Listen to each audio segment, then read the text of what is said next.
Hello and welcome to my channel taste of home food with chef Amar में आपका बहुत बहुत स्वागत है। आज मैं आपके साथ पनीर घी रोस्ट की रेसिपी शेयर करने जा रहा हूँ। तो आप ये घर पर बनाकर ज़रूर ट्राई कीजिए और आपको ये मेरी रेसिपी कैसी लगी मुझे कमेंट लिखकर आपका अनुभव मेरे साथ ज़रूर शेयर कीजिए। यदि आपको मेरी रेसिपी अच्छी लगी हो तो लाइक कीजिए और मेरे चैनल को अपने फ्रेंड के साथ शेयर कीजिए।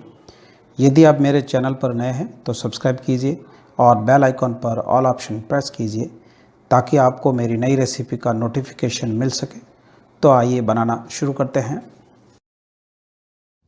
अब पैन में 1 चम्मच साबुत धनिया ऐड करेंगे, 1 चम्मच जीरा ऐड करेंगे, थोड़ी सी साबुत काली मिर्ची ऐड करेंगे और थोड़ी सौंफ ऐड करेंगे। अब सारे इंग्रेडिएंट्स को धीमी आंच पे अच्छी तरह से रोस्ट कर लेंगे यानी भून लेंगे और कंटिन्यू मिक्स करते रहना है ताकि सारे मसाले एक जैसे भुने। मसाले हल्के से रोस्ट हो गए हैं। अब इसमें 4 से 5 होल रेड चिली ऐड करेंगे यानी लाल मिर्ची। लाल मिर्ची ऐड करने से पहले सारे बीज हो सके तो निकालने हैं। अब मिर्ची को थोड़ी देर के लिए रोस्ट करेंगे ताकि उसमें से मॉइस्चर है यानी नमी है वो निकल जाए। अगर आपको स्पाइसी कम पसंद है तो आप इसकी जगह कश्मीरी होल रेड चिली भी ऐड कर सकते हैं। कश्मीरी होल रेड चिली कम स्पाइसी होती है और थोड़ा अच्छा लाल कलर आता है।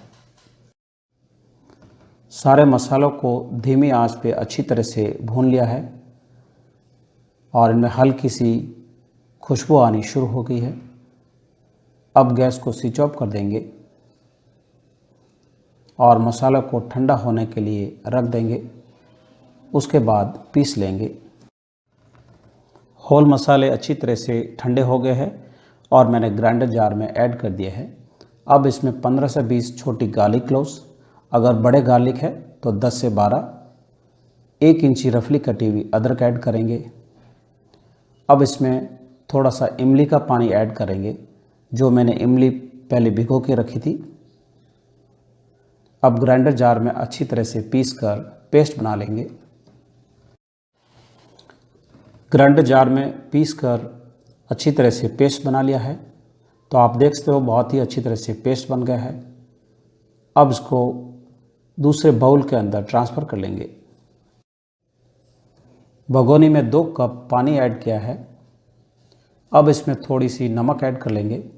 उसके बाद पानी को हल्का सा गर्म कर लेंगे। गर्म करने के बाद पानी को ढक्कन लगाकर साइड में रख देंगे। जो मैं पानी का बाद में यूज़ करूँगा, किस में यूज़ करूँगा वो मैं आपको बाद में बताऊँगा। अब पैन में 2 टेबलस्पून घी ऐड करेंगे और घी को एक बार अच्छी तरह से गर्म कर लेंगे।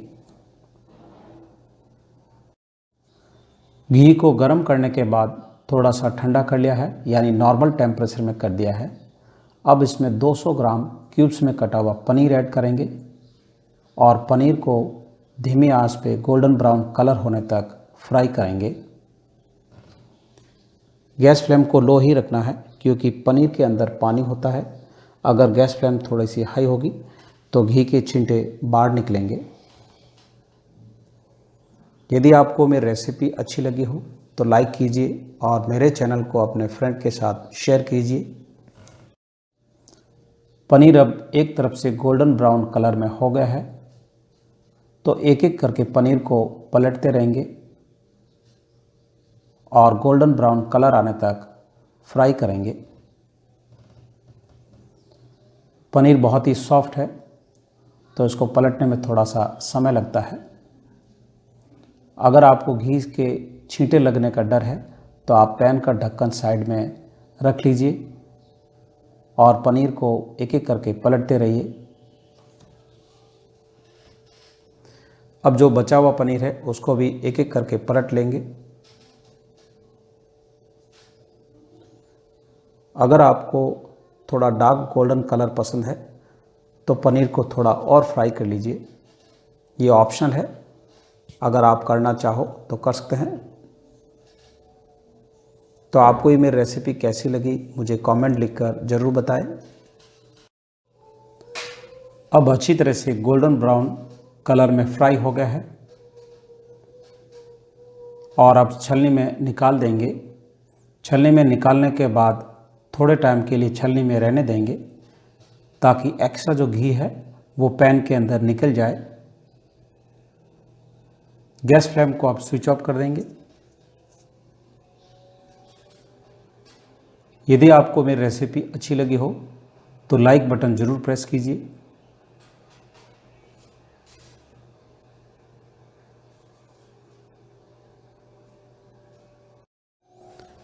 अब जो पानी गुनगुना बॉईल किया था उसमें फ्राई किया हुआ पनीर को ऐड कर देंगे और थोड़े टाइम के लिए रहने देंगे ताकि सॉफ्ट और स्पंजी रहे। और इसमें सॉल्ट है ताकि सॉल्ट अच्छी तरह से अब्जर्व हो जाए। तो आप देख सकते हो बहुत ही सॉफ्ट और स्पंजी है।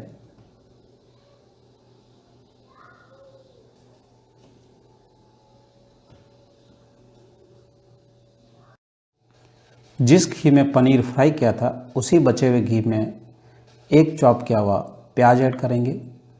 प्याज को धीमी आंच पे सौते करेंगे ताकि उसका कच्चापन निकल जाए। अगर आपको घी थोड़ा कम लगे तो आप बाद में घी ऐड कर सकते हैं। तो प्याज अब हल्के से सॉफ्ट हो गए हैं। अब इसमें थोड़े से करी लीव्स ऐड करेंगे और 1 से 2 मिनट के लिए प्याज को भूनेंगे। तो अब प्याज में कच्चापन अच्छी तरह से निकल गया है। तो आप देख सकते हो प्याज न ही ज़्यादा गोल्डन ब्राउन है न ही ज़्यादा कच्चा है। तो ये बिल्कुल परफेक्ट है। अब इसमें जो मसाले का पेस्ट किया हुआ था वो पेस्ट ऐड करेंगे